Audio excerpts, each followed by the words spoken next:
siyempre pag nandito ka na sa age na sa I'm 47 already, and I'm not really known to be an ambassador of any beauty brand.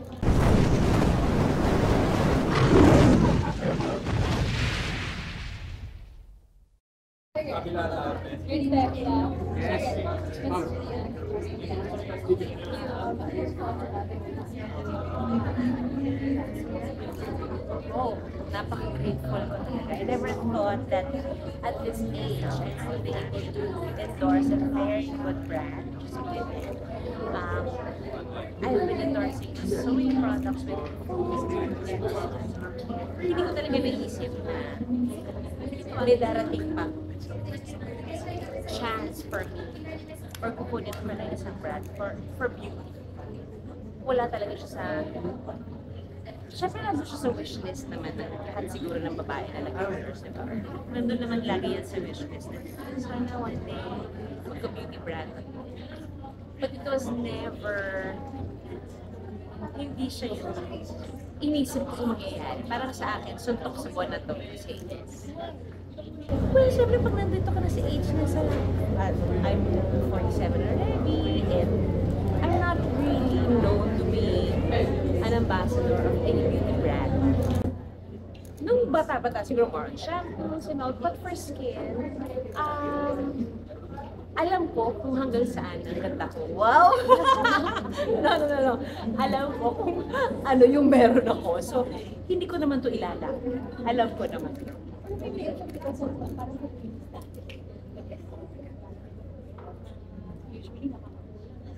Yeah, may factor na gano'n, pero hindi yun yung ano ko talaga eh. Parang hindi ko talaga nakita yung sarili ko that I, endorse a beauty brand at this age. Parang tinanggap ko na to na gano'n talaga, nalipasan na ako.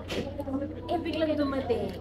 But I really had to be very honest and open with my beauty family. I didn't have to try the product because ayoko naman na tanggapin lang siya na hindi ko alam kung ano yung pinapasok ko, and at the same time, I don't want to be unfair to the brand kasi they have a very good brand. And what if hindi siya hiyak sa akin? Tapos i-endorse ko lang siya. Parang it's not fair for the clients if I just see. So it is something na, thank God, it all worked perfectly. Oo, a lot has changed. For the simple reason na na-cut down yung time ko sa skin regimen sa gabi. Of course, as you age, hindi mo naman na-realize na bata ka pa. Dapat pala early on pa lang nagsimula na ako para medyo yung elasticity ng skin mas tumagal pa, may collagen production and all. Dapat pala bata pa lang may nilalagay ka na. Hindi naman at 4 years old. Hindi naman din at 12. Pero when you reach, once you be active or you're exposed under the sun most of the time, you already have to start pala your skin regimen. So, padami ng padami pinadadagdag ko nang hindi ko naman alam yung ginagawa ko. So, when Bioten came, I had so many products dahil nga ma-sensitive yung skin ko sa mga produkto. Kung ano na lang yung nahihiyan sa akin, yun yung pinagsasama-sama ko. So, these are different products. There's no specific line na from A to Z, meron akong hindi. Iba-iba talaga siya. So, when Bioten came, na-cut down yung products ko, na-cut down yung nighttime routine ko, so I have more time for myself. I have more time for my children. Kumbaga, I don't have to rush during the night na pag-uwi ko from work, tatanggal ako ng makeup. So ngayon, ginagawa ko after work, I always have my micellar water, my Bioten micellar water. Hindi ko tanggal na ako agad ng makeup. Because I always make it a point na nakakahinga yung skin ko, especially wearing makeup the whole day, minsan more than 12 hours. So, yun yung mga bagay na thank God there's micellar water. And also yan, whenever we talk about age, sa mga babae, usually we hear so much sa baby na hindi naman has to take care of sex. You know, surprisingly, now that I'm 47, I don't really feel na tumatanda ako. But sa totoong salita, hindi naman sa pag-bola or something. Probably because iba yung outlook ko sa life. I just see the day on how it becomes. And iba kasi nung araw eh. Before kasi, nung mga bandang 50 years old tayo, 16, 17, pag sinabi na ko, pag nag-50 ka, lagot ka, ito na yung itsura mo. Iba naman din yung generation ng mga nanay at mga magulang natin at ng mga lolo at lola natin kasi wala pa naman mga ganitong products nung araw. So we are so lucky, we are so blessed na meron ng ganitong mga products that would really help you take care of your skin, the moisture of your skin, your collagen production. Kumbaga, no-brainer na if you want to take care of your skin. All you need is yourself. One last question. How do you take care of yourself?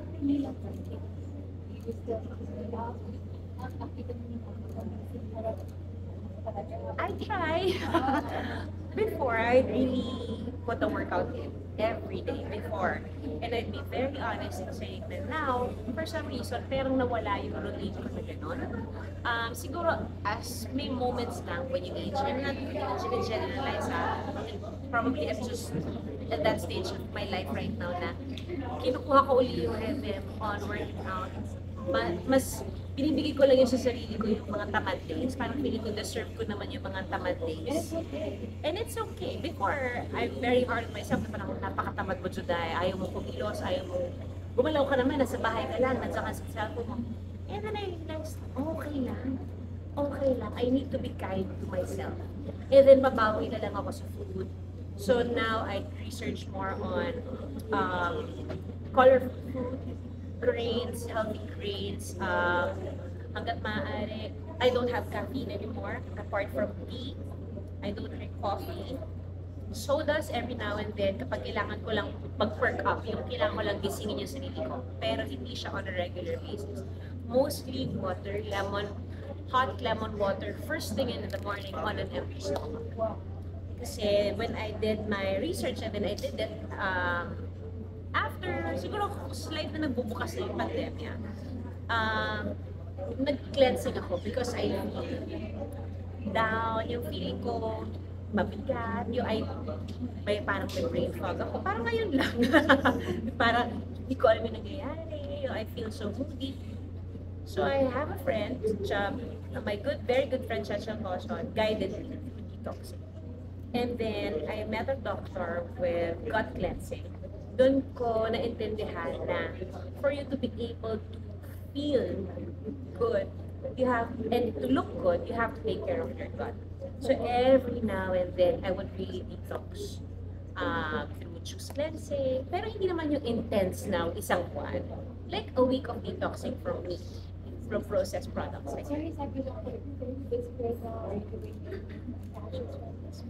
Right now, I am planning to write recipes for Juliet's Kitchen, and probably, hopefully, I'm praying that we'll be able to come to produce a cookbook for Juliet's Kitchen. And mostly, I am more focusing now on Juliet's Kitchen because I did 2 series already called My Manager and Batman. In my mind, nakalatag siya ng maayos nung ginagawa ko itong mga projects ito. Eh, hindi ganun yung nangyari. So, I still have 2 series coming out. So ngayon, with acting projects, I am just really waiting for a very good material to come.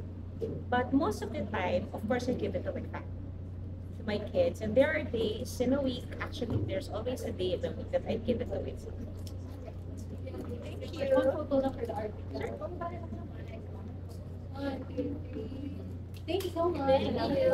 See you again so much. Hi! Aparador, Mamon, Monay, lahat ng bilog tinawag na sa akin. So nung naubos na nila yung bilog, tsaka ako na-realize na, okay, hindi ka naman talaga mapupulis lahat ng tao. And people will really find ways to hurt you, to see your faults, even if lalo na kung hindi ka nila kilala. Huhusgahan ka nila. So, wala akong energy to entertain those negative comments or ng mga tao kung ano yung nakikita nila sa akin. Parang my realization is, kung binabash niyo ako, kung may effort kayo mambash, ibig sabihin, pinapanood niyo yung pelikula ko. So, ibig sabihin, kumikita yung ginagawa ko. So, thank you. So, early on in life, I've realized na hindi ko sila lalabanan ng pangil sa pangil. I'd kill them with kindness. Because that's just who I am. Parang hindi ako talaga confrontational. I do my work. Okay lang na may masabi kayo, okay lang na may masabi ako sa inyo, pero sisiguraduhin ko na kapag nakatrabaho niyo ako, wala kayong masasabi sa akin. Bago pa lang, that's really inspiring, Miss Julian. Miss Julian, you'd been through that Kape? you'd been through that kind of experience, negative feedback from the people. Now, how do you teach your children self-confidence and, not living in the narrative of the other people? I would always tell them that you really can't please everybody. Do what you want to do. Just be sure that you don't lose your self-respect. You don't lose the respect to the people around you. And just do what makes you happy. Make it a point that ikaw ang pinakamasaya. Hindi lang yung mga taong nakapaligid sa'yo. Don't exert an effort to anyone para lang maging masaya sila. Kasi they'll really find ways na sabihin hindi ka maganda or whatever. You know your worth. You are a beautiful person. You are perfect. And you are part of this family. All of us are okay. And God created us uniquely. And that's totally good. So, inaano lang namin na there will always be haters. That's for sure. And kung may good, may evil. Diba? Kung may tama, may mali. So, kung may mga humahanga sa'yo, may mga tao ring hahanapan ka ng butas. And ito yung mga taong walang magawa sa buhay. Para pansinin mo sila, hahanapan ka nila ng butas. Pag hindi mo sila pinansin, unang gagawin nila, hi, hello, ang ganda mo. Or hi, hello, ang gwapo mo. Ano number mo? Or magtatanong sila at hindi mo masasagot. Then, ibabash ka nila para makuha yung attention. So, these are the things na ngayon pa lang ini-explain na namin sa mga bata. Even if wala pa sila mga social media. Johan only now has Johan's Jams. But it is managed by our team. But we would always tell them that you have to prepare yourself to people that would, say harsh words about you. Because bawat tao ngayon may opinion. Kahit nga tulog pagising niya, may opinion siya sa social media. And nakakalungkot lang kasi ganun na yung tanggap ng mga tao ngayon. Na parang mapansin ako, sasaktan ko to.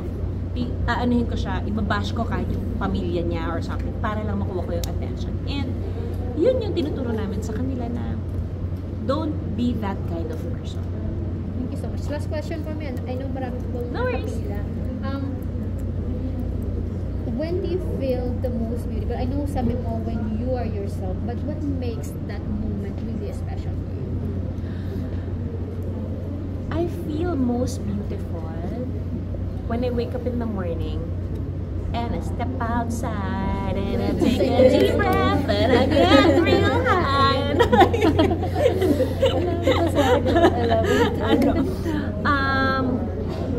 I feel most beautiful when I wake up in the morning. Tapos yun lang yung nasa utak mo. Pag bumaba na yung asawa ko, pag gumising siya, tapos nginitian niya na ako, at sinabi niyang,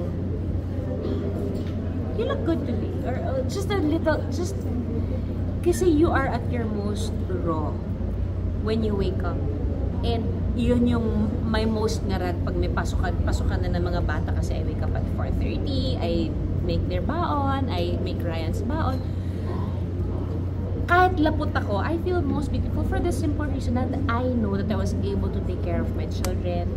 Alam ko maayos yung kakainin nila sa school or naihatid ko sila sa school. I think being a woman and being a mother, regardless if you're a single parent, if you're separated or you're together, you are whole, you are beautiful, you are perfect. Last na po, should I say hi to the readers of Manila Bulletin Lifestyle? Okay.